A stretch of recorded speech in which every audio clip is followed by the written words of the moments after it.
సమస్య లేదు.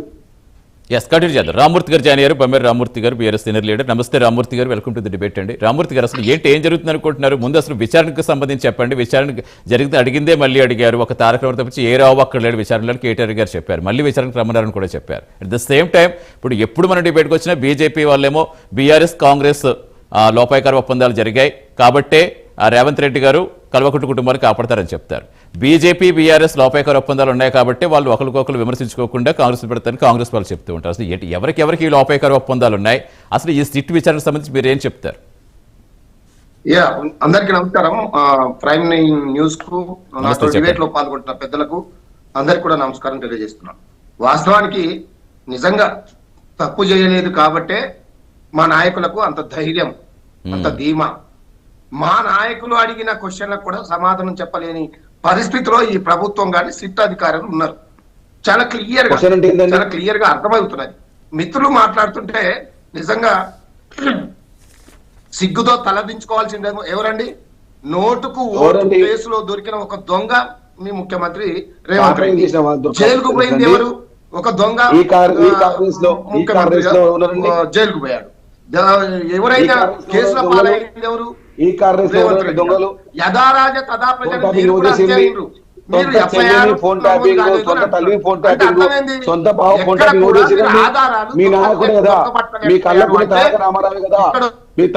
సాయి కుమార్ గారు మళ్ళీ ఇస్తాను మీకు. ఒక్క నిమిషం సాయి కుమార్ గారు మాట్లాడేవండి. రామూర్తి గారు కాదు ఒక నిమిషం ఇద్దరు మాట్లాడితే ఏం అర్థం కాదు. అసలు మన సమయం తక్కువ ఉంది. ఎస్ రామూర్తి గారు వ్యక్తిగతంగా ఏం మాట్లాడుతూ మీకున్న అబ్జెక్షన్స్ ఏంటో చెప్పండి. ఎస్ ఆయన మాట్లాడిన తర్వాత అందులో అబ్జెక్షన్స్ ఏంటి మీరు మాట్లాడుతున్నారు? ఏమన్నాడంటే నేను విన్నాను సార్, నేను విన్నాను కాబట్టి నేను ఆయన ఏమన్నాడు? వీళ్ళు దొంగలు కాబట్టే దొంగతనం కూడా దొరకకుండా ఎక్కడ దొంగతనం చేసినాం మేము? ప్రపంచం అంతా చూస్తుంటే 50 లక్షల డబ్బుల కట్టలతో దొరికినామా మేము? ఎక్కడన్నా మా నాయకులు ఎక్కడన్నా జైలుకు పోయారా? పోయినాం. తెలంగాణ ఉద్యమంలో పోయినాం, దెబ్బలు పడ్డాం, జైలు గోడలు ముద్దాడినాం, కేసుల పాలైనాం, ఎంతో నిర్బంధాలను ఎదుర్కొన్నాం తెలంగాణ ఉద్యమంలో. కానీ ఇప్పుడు ఏం జరుగుతున్నది? నువ్వు ఎందుకు ఒక్క దాంట్లో కూడా నీకు ఒక ఎఫ్ఐఆర్ చేయలేకపోతున్నావు అంటే అర్థం ఏంటంటే మేము ఎక్కడ తప్పు చేయలేదు, మా నాయకులు ఎక్కడ తప్పు చేయలేదు. నువ్వు కేసుల మీద కేసులు పెడుతున్నావు, ఎంక్వైరీ మీద ఎంక్వైరీలు ఇస్తున్నావు, నోటీసుల మీద నోటీసులు ఇస్తున్నావు. ఎందుకు ఇస్తున్నావు? అదే అడిగిండు మా కేటీఆర్ ఏం అడిగిండు? నా వ్యక్తిత్వ హననం చేస్తున్నారు, మీరు ఇచ్చే లీకుల వల్ల మొత్తం నా పరువుకు భంగం వాటిస్తుంది కాబట్టి దానికి కారణం ఎవరంటే అది మీడియా వాళ్ళు ఇష్టం వచ్చినట్టు రాసుకుంటారు, మాకు సంబంధం లేదన్న. మరి మేము ఎవరినన్నా మీరే అన్నారు. ఒక మిత్రుడు, ఈ మిత్రుడే కాదు, చాలా టీవీ డిబేట్ లో మనం అన్నాం.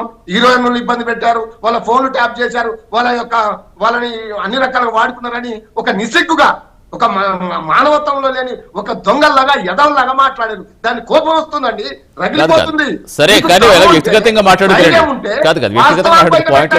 మీకు సిగ్గు శరము మనుషులైతే మీరు వాస్తవాలు బట్ట పెట్టండి, చర్యలు తీసుకోండి.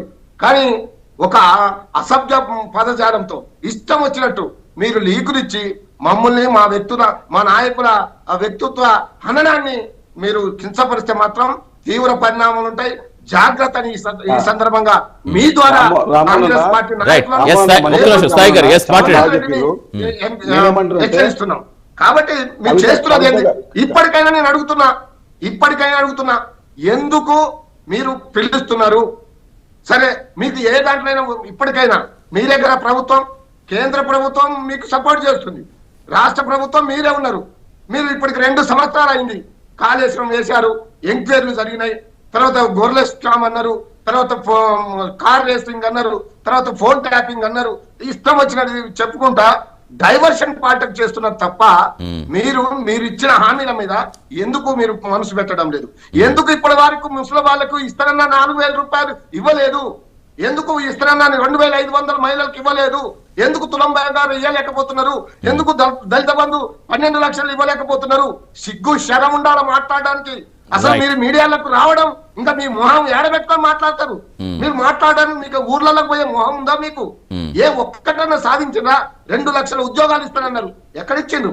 కాబట్టి ఇవన్నీ అడుగుతున్నాం కాబట్టి మీ కుంభకోణాలను బయట పెడుతున్నాం కాబట్టి మీరు చేస్తున్న దోపిడీని తెలంగాణను అరిష్టపాలన చేస్తున్నందుకు మిమ్మల్ని వెంటాడుతున్నాం కాబట్టి మా మీద కేసులు నోటీసులు రైట్ రామూర్తి గారు అడుగుదాం అంటే అగ్రనేతలు ఒక్కొక్కరిని పిలుస్తున్నారు కాబట్టి బీఆర్ఎస్ లో కాదు మీకు విచారణ వేగవంతమైంది దీనికి అన్ని ఎండ్ పాయింట్ పడుతుంది అసలు నివేదిక ఎప్పుడు వస్తుంది ఎస్ కంటిన్యూ చేద్దాం రామూర్తి గారు ఎక్కడున్నా కానీ